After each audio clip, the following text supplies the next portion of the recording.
technology and the AR in specific is super important because it allows other modes of expression to be tangible. Hi, everyone. I'm Amy Devers, and this is Clever. Today, I'm talking to co-founder and executive director of Kinfolk Foundation, Idris Brewster. Idris is a Brooklyn-based artist, creative technologist, and educator who uses his technical and artistic expertise to disrupt traditional narratives through immersive experiences, all while empowering others to do the same. And Kinfolk is a trailblazing nonprofit digital and educational platform with a mission to bring Black and Brown narratives to the forefront through immersive augmented reality experiences. Idris co-founded the platform in 2017 as a means to bridge communities. Since inception, and with the support of the Mellon Foundation, it has changed how we learn about our historical heroes. Recognizing that school curriculum, cultural institutions, and monuments have systematically excluded BIPOC histories, through Kinfolk, Idris debuted the Monuments Project, which inserts hundreds of digital monuments into public spaces, so users can experience history come to life anywhere. Prior to Kinfolk, Idris studied both cognitive and computer sciences at Occidental College in Los Angeles, and then worked for Google, where he developed an educational program called Code Next, which exposes Black and Brown youth to the world of computer science, allowing them to have the tools to build their own future. As an artist, Idris focuses on blending technology and the material world as a means of creative expression, as well as socio-historical education. His creative expertise includes painting, augmented reality, 3D modeling, and hip-hop production and engineering. He's received several awards and recognitions for his work, including from Sundance Film Festival, Tribeca Film Festival, New Museum, iBeam, the United Nations, the Museum of Modern Art, and Forbes 30 Under 30. As you'll hear, among Idris' many talents is his ability to build bridges. With the sensitivity of an artist, the precision of an engineer, and the vision of an architect, he's designing community-based systems of archiving, educating, storytelling, and collaborating that effectively distributes, across the existing social and cultural divides, the tools and means of the building of collective memory. Hot damn, here's Idris.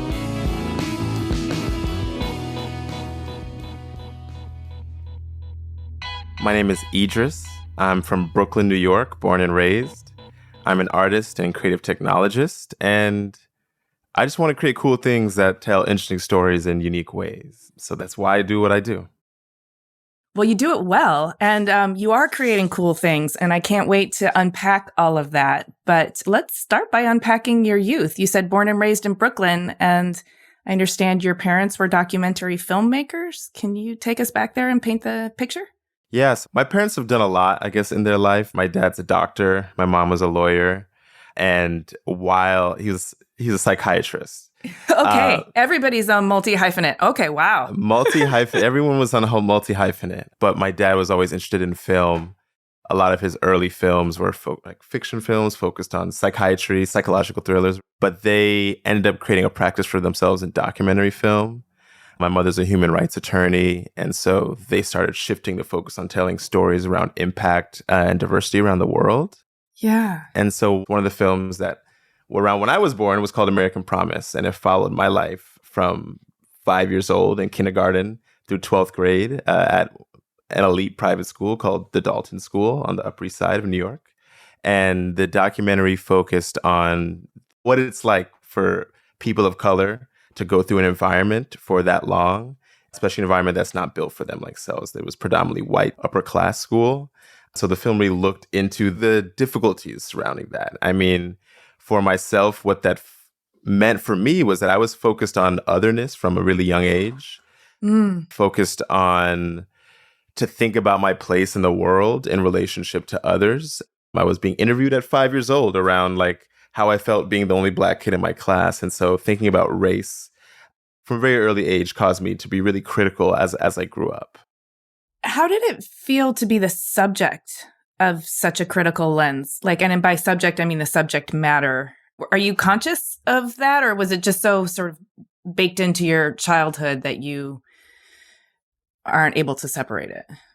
So I definitely wasn't conscious in the beginning. And I think it being my parents also had an effect on me because it was like, in the beginning, it felt like I was just talking to my parents. I think it was different for the other subject, Shayan, and how he felt because he was an outsider in terms of not his parents not making the film. Mm.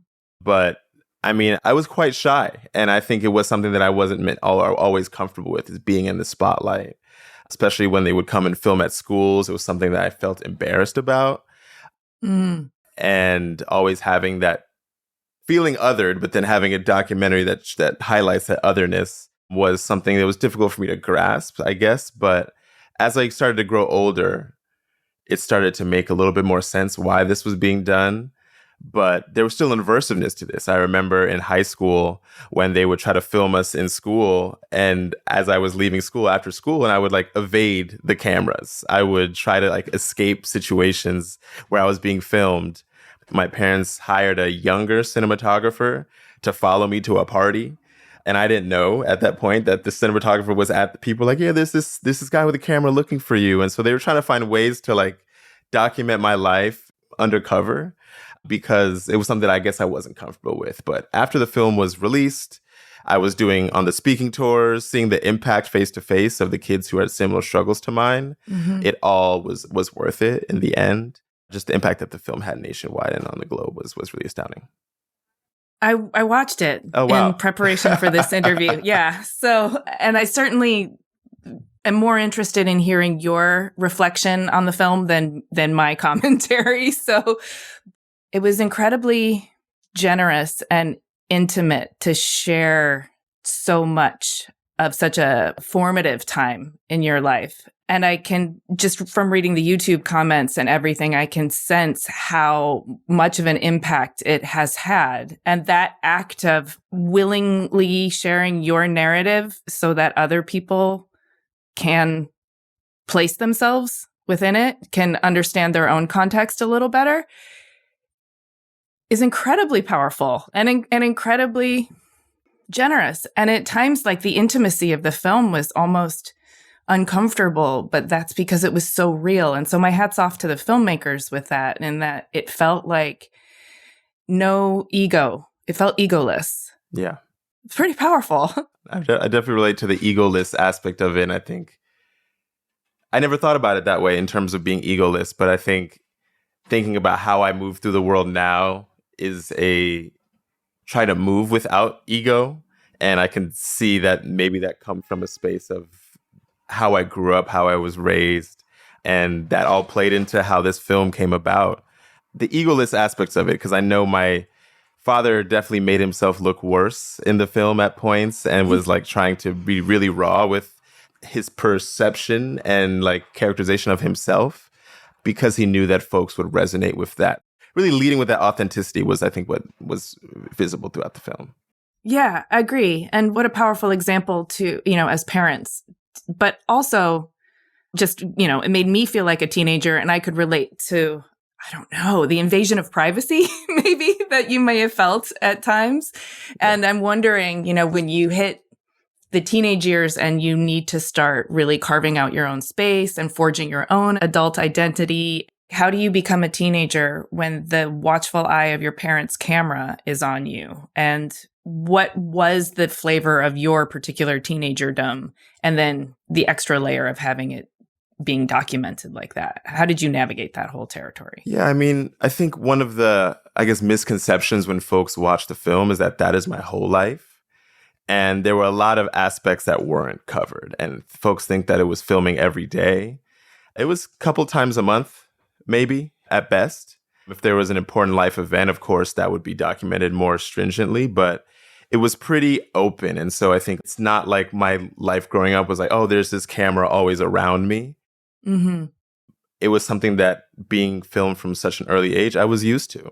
I was very open and authentic with cameras from 5 years old and earlier. And so that's something that I even carry through now when I'm speaking to folks and talking, like I'm just myself. And there's nothing that not that I don't have a filter, but I'm okay being authentic in environments where other people might feel anxious or self-conscious. And that's not to say I don't feel those things. For me, it didn't capture a lot of myself. Like, it didn't capture It showed some basketball, but basketball was a huge part of my life. I was playing very competitive basketball, going to national tournaments from a really young age. My parents also made a film on my basketball team at 12 years old, going to the nationals. It's called Slaying Goliath. So that's interesting. But I think when I got to high school, I think what it didn't cover was how into art I was, how all the different art classes I took, that was something that I definitely gravitated towards. I was taking theater, I was doing graphic design, I did woodworking, clay, painting, music. I was really into the arts and getting my hands really dirty. And that was not something that I think was covered. And I think I'm glad. I think there's a persona that the film portrayed. So there was a lot in my creative endeavors that I was really into that the film did not cover. Sometimes creative agency needs to develop in the incubators, like in the back rooms and in the places where you're free to explore and experiment without it being subject to scrutiny or anybody's questioning or judgment. So on some levels, maybe that's a beautiful aspect of having part of your story told, but not all of it, because there was still ample room for you to grow into your own person. So developing all of this material agency, creative agency, athletic agency, which is also very creative, feels really essential to who you are now. And I'm wondering how it informed your decision-making when you decided to go to college. Yeah. I mean, when I went to college, I think, which I'm sure a lot of folks from communities of color can understand, is like there was still a pressure in my head of I needed to do something that was deemed like professional, that was deemed successful. And so while I was into the arts, and my parents were artists, so they set a stage for what life could be like as an artist, they also worked multiple jobs while doing the artwork. And so for me, a concept and vision of an artist is someone who is sort of a multi-hyphenate that can, especially nowadays, it's a lot harder to make a living as strictly an artist. I think that was something where when I went to school, I was like, all right, what can I do that can set myself up? And that's why I was like, my dad's a doctor. Let me try to be a doctor. And I took a biology class freshman year, and I was like, no, that's not what I'm going to do. That's not really, that doesn't excite me. And I think there was something about going into cognitive science that was enticing to me. Thinking about the mind, I really focused on emotions and emotional processing. And I think that related to art, that relates to storytelling. I did computer science because I think that was a burgeoning industry that I was interested in, but I wasn't really interested in the ways that other folks were. I think a lot of people went on to become engineers at tech companies and things of that nature. But for me, it was, which is why I proudly say creative technologist. It was using this in a creative way, one that's also a critical way, I think was extremely important. So while I went to school, I did cognitive science and computer science with a concentration in artificial intelligence. I was also getting very interested in music and very interested in sound. I'm a hip hop producer. And so were things were burgeoning at the same time. But what really opened the door for me was I wrote a grant for my senior year to get a Oculus DK2, which is the development kit, the second development kit for the Oculus VR headset. Mm-hmm. That was a headset that wasn't out at the time. It wasn't available to the public. And so I was able to get my hands on it early, which is really set me off. Like, oh, wait, technology can combine art. It can combine storytelling. It can combine sound. It's a way that I can combine my interest. And I think that's my forever pursuit right now, is how I can combine the disparate areas that I'm interested in into one sort of medium, which I'm still struggling with till today. I need to ask you about this grant. What year was it? 2015. It was a grant for my school with my school. My school was able to purchase a desktop computer for me as well as the Oculus headset. Okay.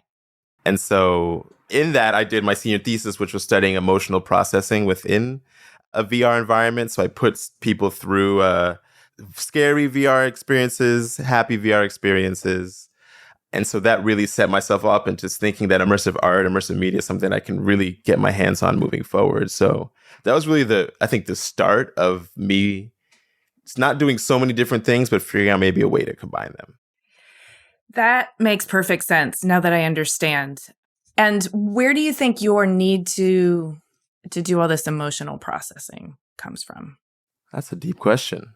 I think it's a need for me to understand myself and others. I think art is a way for me to express and learn about myself. I think it's also a way for me to express and learn about my culture. I think what I like to say I'm moving towards is a place of like a research-based artistic practice. Yeah, it's a way to explore my own feelings, especially when I'm getting into painting and sound. That's my area of expression that I really covet, that I don't share a lot, and that I'm really protective about, which goes back to our previous conversation about protecting that creative space. Yeah. Understanding how others resonate also helps you understand your own self. Yeah. And so there's this kind of gaze or mirror that, when done in a way that is not exploitative but is generative, can be really mutually enlightening. I agree with that. I know in the documentary you were described as a sensitive kid, and it means that you were able to pick up on impressions, like a lot of impressions on everything around you, like the emotional weather or topography of a space. It seemed like you were kind of cognizant of, even if you didn't know what it meant or how to process it. And yeah, that's a good point. When you're kind of more empathic than other people are around you, sometimes you need to study them in order to understand yourself, because they haven't been able to reflect it back to you.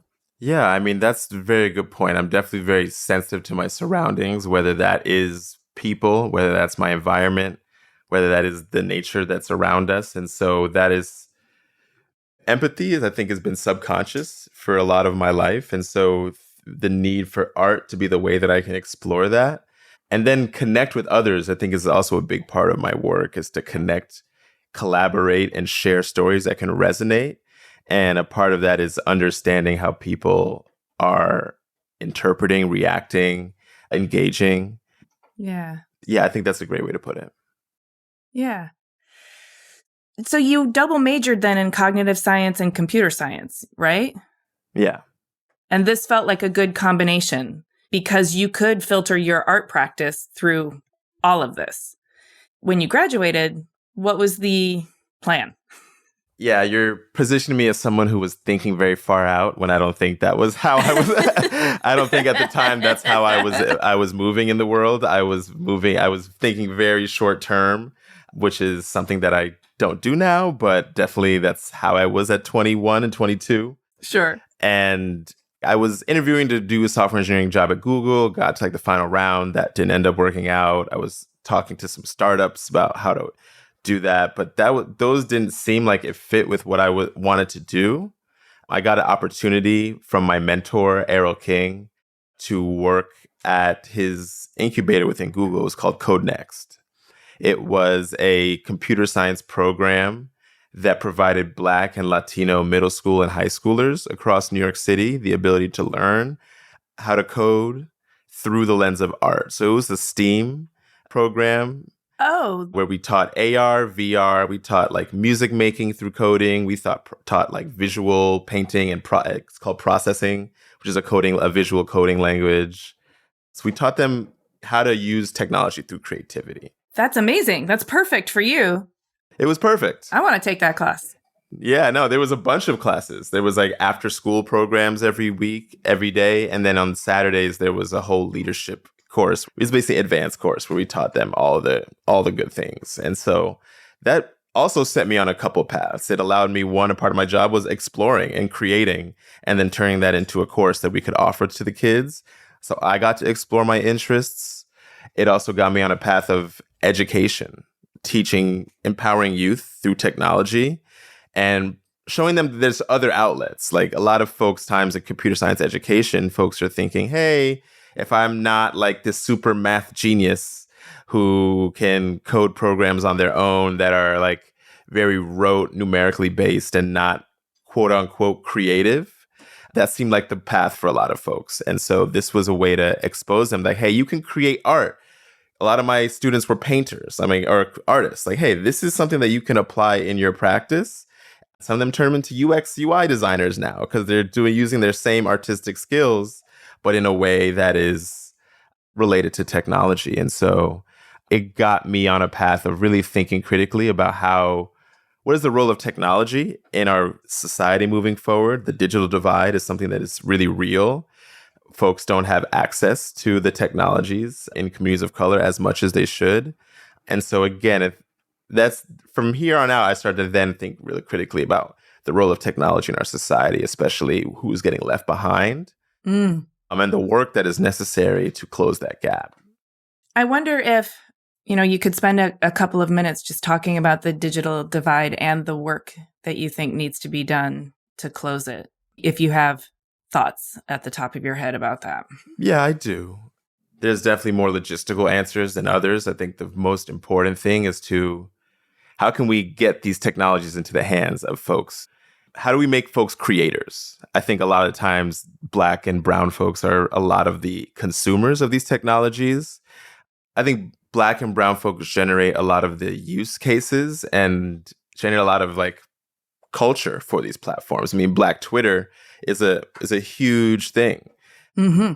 And it's a lot of the reason that makes Twitter engaging for people. And that's a thing of where, hey, we are active consumers and content creators. And so how can we also be in the room when we're building these platforms? How can we provide more avenues for folks to think of computer science as something that relates to them? Because that's a lot of the issue. People like myself didn't view computer science as something they wanted to do.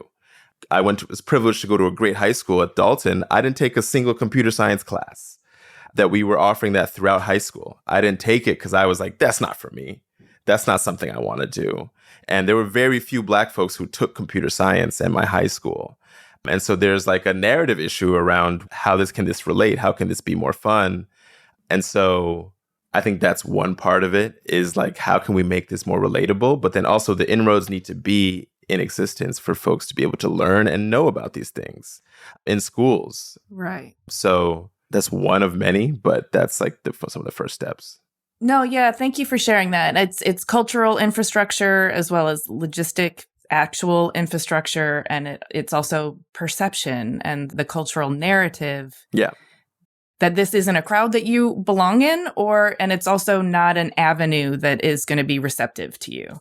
Is that kind of what you're saying? Yeah, that is, but it is not an avenue that's going to be receptive to a lot of folks, and so that's why at Google we had to create our own spaces. We got to change the avenue. Got to change the avenue, and I think it's becoming even more pressing now because a lot of the technology is influencing our lives more and more. Some people spend over 10 hours a day on their phones. Communicating with folks is online. That's shaping a lot of who we are in our lives. And so that's why, and especially now with AI, the technology is who is basically building it. And so if we don't have folks of color in these rooms, we're going to get the imperfections that we see and the inequities that we see in the technologies. Like you searching monkey on Google back 5 years ago, and it was bringing up Black folks, Black women. And then you see now the data that's existing within AI systems, it's not, there's a missing gaps in data that we have, or if it's around predictive policing, and then the predictive policing models are really reinforcing that Black folks need to go in jail because it's giving them high scores on recidivism rates because it's looking at the data of who was imprisoned in a very skewed and inequitable system where Black and brown folks are unjustly and in crazy numbers incarcerated. So there is a lot of work that needs to be done in these big tech companies in terms of who's building this and what communities are being considered. So the first step is at the youth and getting them involved and getting them on these career paths. But there's also some just larger shifts that need to happen. It sounds like Google Code Next was a really, really foundational experience for you, but also that it's attempting to address some of this stuff. Did you feel like it was an effective program? It is an effective program. We started in a small space on the second floor. Now has its own storefront on 16th Street in Chelsea. It's expanded to at least 5 other cities across the country. And when I was there, it was just New York. And then by the time I left it expanded to Oakland. And so it's continuing to grow, continuing to shift.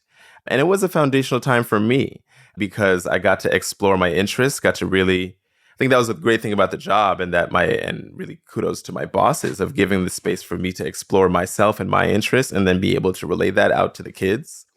And then a lot of the work was hands-on and during the day. So it was very great work-life balance. Mm. And so it allowed me to have an artistic practice outside of it that I was exploring. It allowed me to do different projects. And sometimes I brought those projects back into the classroom. And so I was able to found what I'm doing now while at Google Code Next. I mean, I love hearing you say that because I also feel like this is a clarion call to all employers. I feel like if everyone has this space and is allowed to bring their own curiosities back into the workplace, nothing but good can happen from that. Yeah, 100%. My director sometimes would be like, explore machine learning. And then what you figure out, find a way to envelop that into the courses. I was giving ideas for courses. It was a generative time for me to, again, research, explore, and experiment that I'm just forever grateful for. You founded what you're doing now while you had the opportunity to do all of this artistic practice and research on your own. So can you talk about the path from CodeNext to Kinfolk Foundation? What did that look like? That was a journey.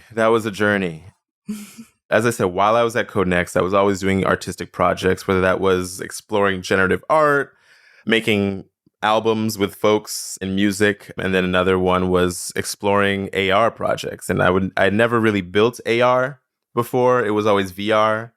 But in 2017, there was, I guess, a national reckoning in terms of like our memory and our monuments and our public spaces.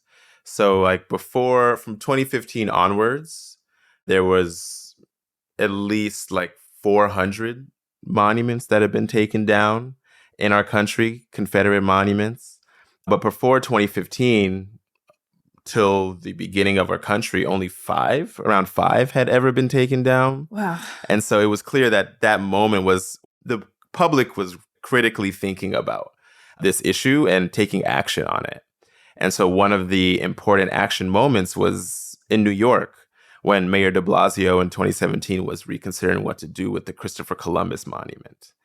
This was a monument that was not a landmark at this moment in time, and they were voting on whether this should be a landmark, whether we should take it down, or whether we should add context around the monument. Mm-hmm. And so I got together with a friend of mine, Glenn, who was my partner at the time, and we were like, let's start to do actions around this. And so there was activism campaigns to garner support for the removal of this monument.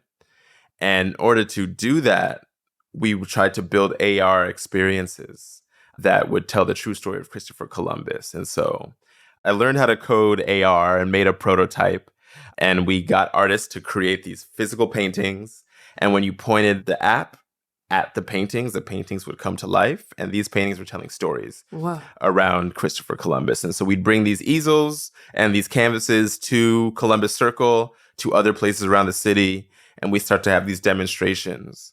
And that was sort of the beginning of like, hey, what is this new form of activism? How can technology, art play a role in an advocacy campaigns? So that's what we started to do at that moment in time to explore this new medium. And I would also bring this back to the classroom, show the kids what we were doing. So it was a full circle for me to be able to do something outside that helped me strengthen my role as a leader towards the students, to show them there are creative paths where you can make this a reality. So yeah, I mean, I just think that's so powerful because I think one of the things that you talk about frequently is radical imagination and being able to not just imagine a future, but then maybe build a prototype or a rendering or an example of what that is so that other people can get on board with your imagination. And from there, you can change hearts and minds and build it collectively. And I'm kind of paraphrasing a lot of things that I hear you say, but I wholeheartedly espouse, when you know how to go from zero to something, Like, I know how to build it, but the hardest part along that journey is getting the collective buy-in that you need. Yeah. And so what you're doing is so beautiful and so brilliant because you're inviting other people into the space to see what it could be and to resonate with it like they would with art, like they would with information, like they would with connecting to that missing piece that you were talking about. Yeah.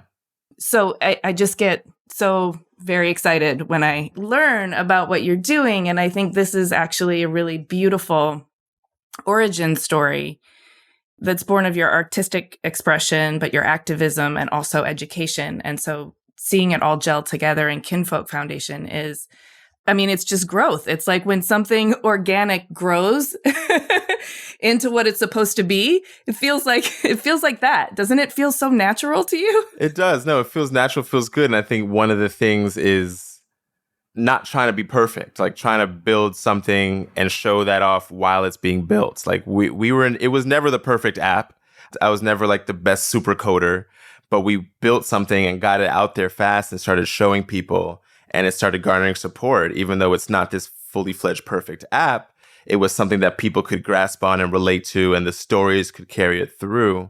And so after we were doing these demonstrations, of course, they decided to make it a landmark. So the Christopher Columbus Monument stayed in its form. But we realized that we had a tool that could help folks radically reimagine their spaces and reimagine our history and our stories. And the tech not being associated with any legacy institutions is a medium and a platform for folks that empowers them to tell these stories. Because I know this inspired by Pokemon Go, which is an app where you could go around the city and catch different Pokemon in different location-based areas. So it was the first real big location-based augmented reality app.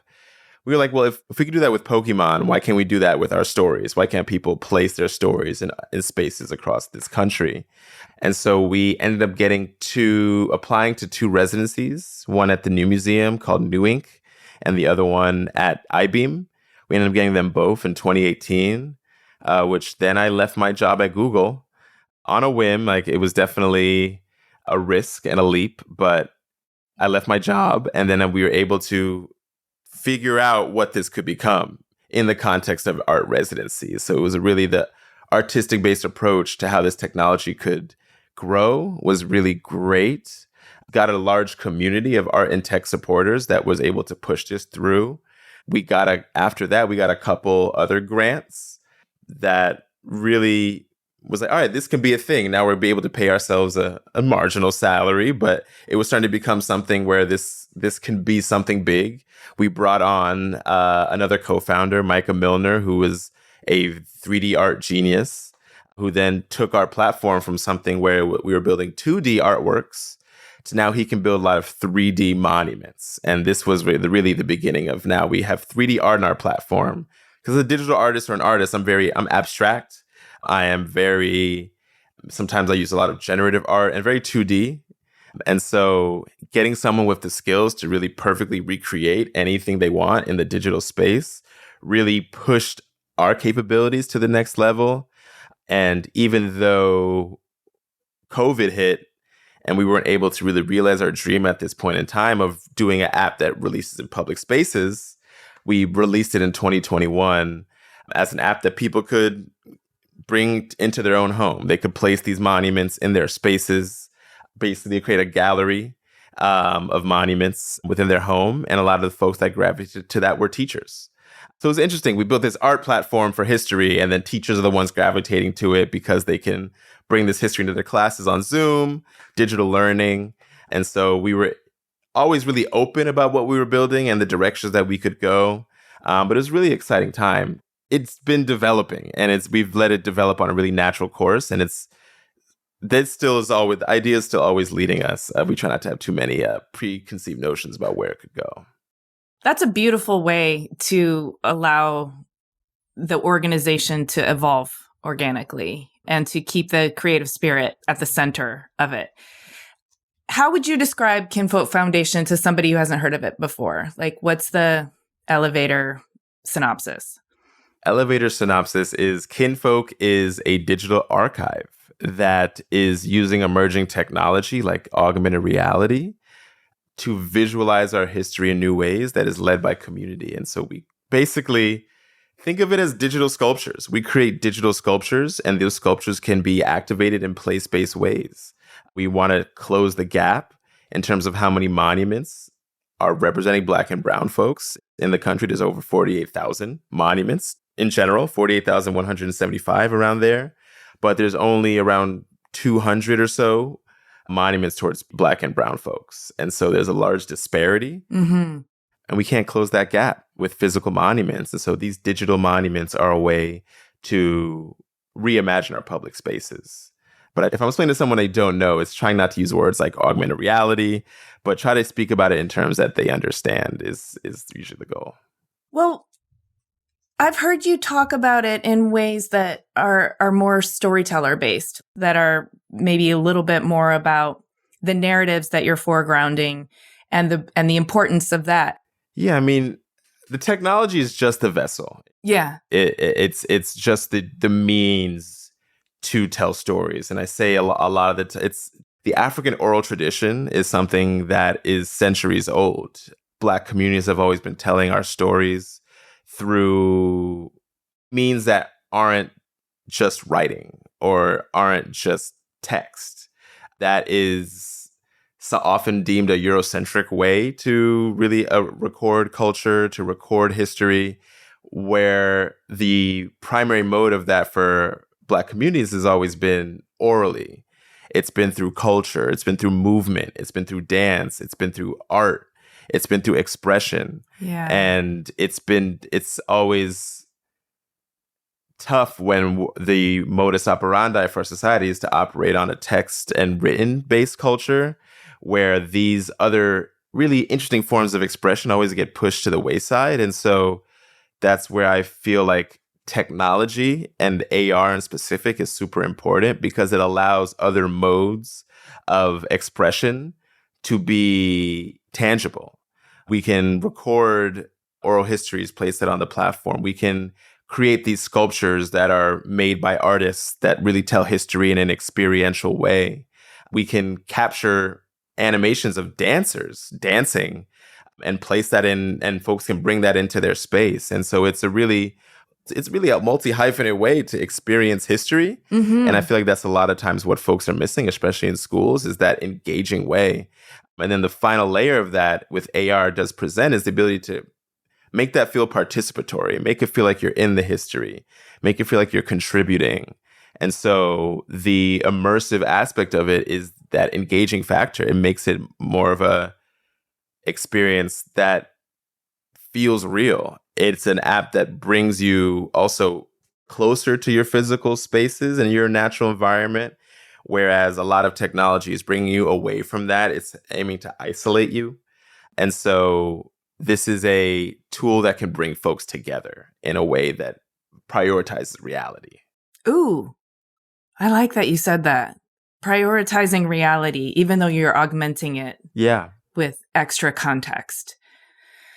But you're creating a immersive experience that can be shared.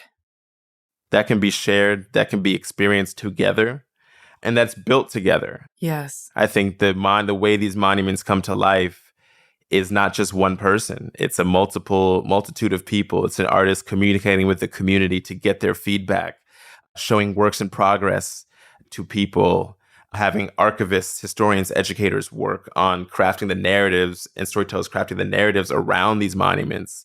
There's multiple moving parts to this, and it's really a community effort, which is why I think, that teamwork and that collaboration is also extremely important to have people feel stewardship over these things. A lot of times monuments plop in a neighborhood without, one, the community being talked to around what this is going to be, and two, they're not really involved in the process of what it's going to look like. And there's have times when cities have tried to do that.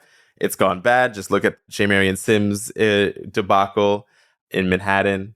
But that's the important part as well, as getting them into the process. Well, and I'm a firm believer in the transfer of energy. If you imbue the very origin of everything that you're doing with community, then it can't help but foster community because it's baked into its energetic, DNA. So Kinfolk has had some major milestones since founding in, 2017 that you officially founded Kinfolk Foundation? It was incorporated in 2018, but we started in 2017. So you were part of the Tribeca Film Festival with a walking tour of work that you called Black Lands, which were Black enclaves that you created augmented reality around. You were featured in a MoMA exhibition called New York New Publics, which is super exciting. And I understand that the culturally responsive pedagogy, the curriculum, is a huge piece of this because it's being deployed in classrooms all over. And it's such a powerful way to tell these stories because they're both engaging and entertaining, but they're not marketed as an entertainment product, even though they are entertaining enough to be. Yeah. So, but because there's like a real pedagogical agenda here, it also makes the content very trustworthy, which entertainment isn't always. You're not sure what's fictionalized. You're not sure what's biased. But because this feels like archival material, I can tell the content's been vetted in a way that is meant to be historically accurate, even if it is the history that's been erased. Yeah. I mean, our goal is to repair our historical memory, repair our collective consciousness, and fill it in with the stories that have not been told in the mainstream. And so I think we are at an intersection with like building an entertainment product or building experiential works. And even though we are in classrooms, it's always an art-based approach in classrooms. We're asking kids to be designers, asking kids to think critically about their history and how do they turn that. What does your monuments look like? And so it's really the curriculum is focused on in bringing kids into the ethos of Kinfolk as creators and designers of their own futures. And so I think it's important to talk about the facts of history, but for us, it's a melding of that past, present, and future. The speculative is just as important as the facts of the past. And there's a way to meld them. I think Saidiya Hartman talks about critical fabulation, which means that there's these gaps in history and the data and the facts sometimes aren't there. And so that's where art speculation is really useful. The job of the artist is to fill in those gaps and tell those stories. And so for me, I always like, all right, this platform Kinfolk can be a driver of critical fabulation, but bring that not just to artists, but bring that to our communities in general. And so it's been really exciting that work has been noticed and spread to a bunch of different areas. The Mellon Foundation grant that we got in 2022 really allowed us to think about this on a larger scale. Before then, we were focused in New York, still really building ways to bring this into your own space. But that grant, which was the largest amount that we've really ever received, it really was like, all right, wait, our dreams we can actually make them happen. And so we then started to focus on, hey, this Pokemon Go idea, well, some people call us Wokemon Go, but this Wokemon Go idea can really be a thing. How do we move towards that? And so we then, in 2022, started to spread to 6 different cities. We were in New Orleans, Philadelphia, Alabama, New York, and Los Angeles, as well as Miami, trying to think about how do we spread a hyper-local, artistic-based experience, but then have national reach. And so it was really exciting to be included in the MoMA show. That was also a turning point for us. We were one of 12 artists and organizations chosen because all of us as a whole were changing the future landscape of public spaces in New York.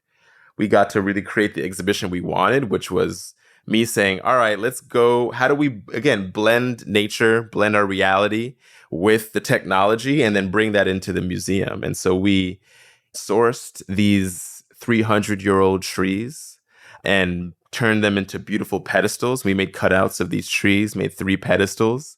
And when you had the app, you could point that camera at these pedestals and the monuments would grow out of those pedestals. And so when you see it, it's like these 3 trees there. It's like, what is going on? But then there's iPads there that have the digital space, have the digital monuments activated. And then if you download the app, you can have them grow out of it. And so I think that's really the ethos of how I'm trying to move throughout this world. It's like, how do we continue to make nature and our real world come into conversation, and a medium like augmented reality, which can recognize your real world and augment that, is the perfect technological tool to really blend the material world with what is the materiality of this technology that we're working with.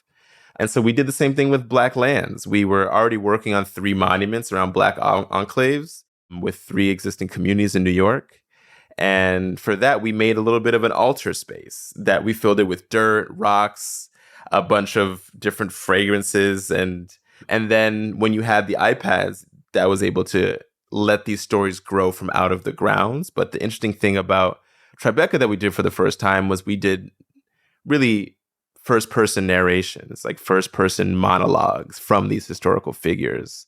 So there's a whole spatial audio component as well, that as you walked around the experience, wow, sonically you were in the 1800s with horse carriages coming by or water streams coming by, or you were at the dock on Wall Street with Manuel de Guerra and Land of the Blacks, who was giving a speech. And so it was really fun to, how do we immerse folks in this space, let them time travel back in history. And so that's something that we're continually looking to do at these installations. And we're just exemplified the immersiveness of the work that we were trying to bring to life.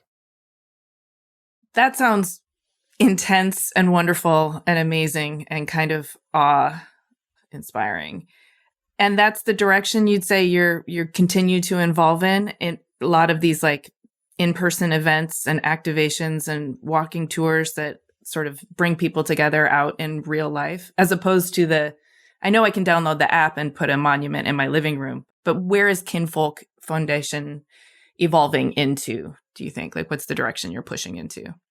That is a question we're still really examining and answering, but what I've come to the conclusion on is that, how can we use this medium the best? What new can we bring to the world? And there are plenty of apps that you can bring these experiences into your own home. But what doesn't exist is really a cultural platform that allows us to augment our spaces with our heritage, our history, our memory. How can we enable memory builders across the country to reach larger audiences, to have more engaging activations? I mean, creative placemaking is something that has happened forever. And this is a new way. I think this layer that exists across the world that honestly, I think is going to be a large part of the future. Mm-hmm. Like, we don't even know 30 years, we will have glasses that can augment our spaces. And so how can we make sure that our lives are prioritized into that future? That's the focus of us building what we're building right now. And so I think the location-based aspect is super important and probably where we are going to focus. How can we create as many experiences as we can? How do we're partnering with a lot of museums and institutions who really want to do this work, don't have the capability to create walking tours or digital public art themselves. And so we're lending hands to institutions who are aligned with our mission to really build this out. Like, one example is the Stonewall National Monument is opening up a visitor center in the end of June, in a couple weeks. And so we're collaborating with the artists Tourmaline and Beehawk Snipes to create basically a digital altar. It's a monument, but it's an altar to Stonewall, specifically the Mothers of Star, which is Marsha P. Johnson and Sylvia Rivera. And so that is one exciting example of a institution that's really interested in this new form. And we're helping them bring that to life in new ways. And so that's definitely installations, walking tours, working with historical sites, but then also focusing on ways that we can do it ourselves to collaborate with communities and artists for them to bring that to life. I think in a couple years, we envision a space where people can upload their own monuments, tag their own histories around the country. And so that's where we want to move to. Man, I just got goosebumps talking about the Stonewall altar. And this vision of the future is truly optimistic and exciting. And I feel really hopeful talking to you. It's really great. Yeah, hopefully. I think there's a lot that needs to be worked out, but I think it is a vision that people can unite around. And it's important that we do this together because we can't really do this alone. And there's a ability to unite a bunch of people. Like so many people are doing brilliant work across the country in different ways when it relates to our history and our memory. And so how can we have something that can help build a movement, a national movement to bring this to life nationwide and globally? Because there's also global interest. This is it's not an issue that's just in America. Like, it's across the world. I want to bring it back to you personally for a second, because as you're telling me these stories and you're talking about memory building, I very much kind of hear your parents in all of this, both in the multi-hyphenate part, but in the generosity of documenting the personal story in order to share the narrative. And, you talked about your childhood and feeling othered and navigating that from a really young age. And I'm wondering where you would place that now, like in your current existence. How does feeling othered still feature in your daily life? And how does it interrelate with other states of community and belonging? Yeah, I think my life growing up was dominated during school by a really Eurocentric point of view, and that was the reality I was living in. And so that really caused me to not have a grasp on my identity sometimes, or to doubt my identity and my culture, because that's not the norm of what I was seeing every day outside of my home and my family, but majority of the time was spent in school. And so I think now I flipped it on the head, and it's like I'm embracing the otherness, and I'm building for, I don't necessarily view it as otherness. And I feel like that point of view of otherness was because of my environment at that moment in time. And now I feel connected to a community across the globe that I'm building for and with. And in terms of who I'm doing this for, it's for my community, and it's not really considerate of others at this point in time. Like, I feel like if we build for the liberation of the Black communities, I think that will trickle down to other areas and other people. And if we focus on those whose stories are undertold and focus on that energy of us together, that will translate. We don't necessarily need to, a lot of people ask me, like, why don't you talk about white history, which I don't really, Black history, white history, I think it's all a history. And we should avoid viewing it that way. But there's also situations of, why aren't you thinking about changing folks' minds who are Trump supporters, or try to figure out why don't you not change people's minds who aren't a part of your community? And I was like, if we make compelling stories and focus on building it for the right people, those will touch the people that it needs to touch. There's an example, and our app was banned from a school district in North Carolina in 2021. We were building a series of monuments with the city of Winston-Salem, which was a beautiful, great experience. But the teachers in this district were trying to bring Kinfolk to be brought into their schools, and the board sort of denied that motion because they were worried about the backlash that it would receive from parents. And so for me, it's like, let's build for us, by us, FUBU, and the rest will happen. And so there's not necessarily anymore a feeling of otherness, but a feeling of togetherness. And it's a duty to allow that togetherness to shine in all these different forms. And so it's also, I think, why the collaboration is a big key, because we want to do this in community and really break down the isolation that folks are feeling. And even though physically we might not be together, if folks are seeing the representation, they will receive that. I think we did the Tribeca, someone spent 20 minutes at our exhibition, which doesn't take more than 10 minutes. And she was tearing and crying because she hadn't seen the story of Sojourner Truth talked about in such a joyous way. And so there's also an aspect of, what are the narratives that can really bring us together? I think trauma is something that, while it does bond folks, that I think it is also divisive. It can be divisive, and it's not uplifting. And so we also like to, even though we're talking about really difficult topics, building with that joy and that imagination, and play as well is super inviting, and it's super great at making community and making people feel represented. So there's an identity piece of this as well, as like we want to be able to help people recognize that they are in community, which is why these stories are so important.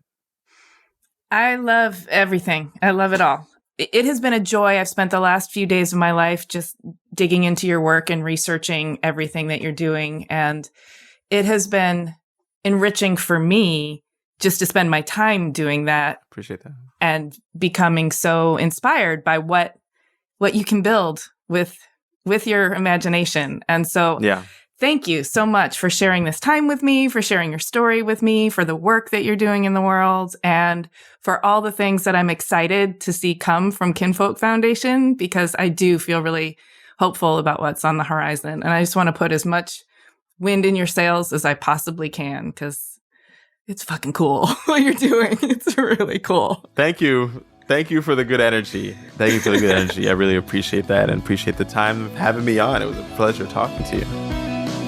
Hey, thanks so much for listening. For a transcript of this episode and more about Idris, including links and images of his work, head to our website, cleverpodcast.com. While you're there, check out our resources page for books, info, and special offers from our guests, partners, and sponsors.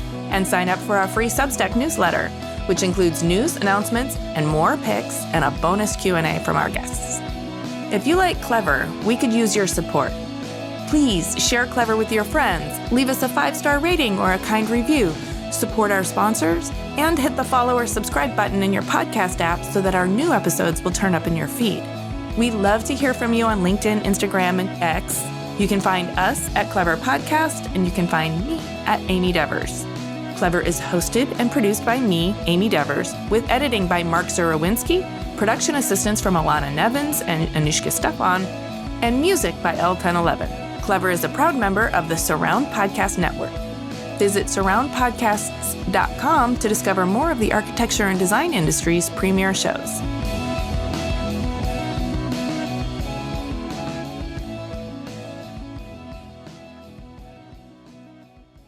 And I took a biology class freshman year, and I was like, no, that's not what I'm going to do.